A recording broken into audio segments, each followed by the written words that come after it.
புரட்டாசி மாதம் ஆரம்பிச்சது தான் ஆரம்பிச்சிச்சு. கேக்கே படுத்துருச்சு. படுத்ததெல்லாம் பாய்ப்போட்டு தூங்கிருச்சு போல.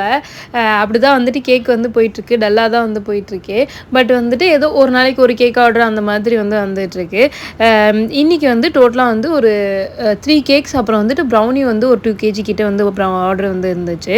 இது வந்து கிரிக்கெட் தீமில் கேட்டிருந்தாங்க. நான் பண்ணுற வரைக்கும் இது பார்க்க கிரிக்கெட் தீம் மாதிரி இருக்குமா இல்லையா அப்படின்னு டவுட்டில் தான் இருந்தேன். நான் கரெக்டாக வந்து இந்த ஸ்டெம் ப்ளேஸ் பண்ணி ஓகே கிரிக்கெட் தீமில் வந்து இருக்குது அப்படின்னு நானாக வந்து முடிவு பண்ணிட்டேன். தென் வந்து பேட் பால் இதெல்லாம் வந்து பிரிண்ட்ல பிளேஸ் பண்ணிட்டு தென் கஸ்டமர் வந்து ஒரு இமேஜ் ஒன்று சென்ட் பண்ணி இந்த இமேஜ் வந்து பிளேஸ் பண்ணிருங்க கேக்ல அப்படின்னு சொன்னாங்க. ஸோ அதையும் பிளேஸ் பண்ணி கேக் வந்து கம்ப்ளீட் பண்ணிட்டேன். இது பார்க்க கிரிக்கெட் தீம் மாதிரி இருக்கா இல்லையான்னு கீழே கமெண்ட்ல சொல்லுங்க. தென் வந்து டோரா புஜி கேக் இது வந்து ஒன்று இருந்துச்சு. அதுக்கப்புறம் புரட்டாசி மாதத்துக்கே வந்து ஹீரோவான எக்லெஸ் கேக் தான் வெனிலா ஃப்ளேவரில் வந்து கேட்டிருந்தாங்க. தென் வந்து 2 கேஜியில் வந்து ப்ரௌனி ஆர்டர் இருந்துச்சு. ஒன்று வந்து நார்மல் வெஜ் ப்ரௌனியும் இன்னொரு கஸ்டமர் வந்துட்டு சாக்லேட் போட்டும் கேட்டிருந்தாங்க. ஸோ வந்து ஒரே இதில் ஒரு பக்கம் வந்து டாப்பிங்ஸ் ஆட் பண்ணி இன்னொரு பக்கம் வந்து பிளெயினாக வந்து பண்ணிட்டேன். இந்த வீடியோ பிடிச்சா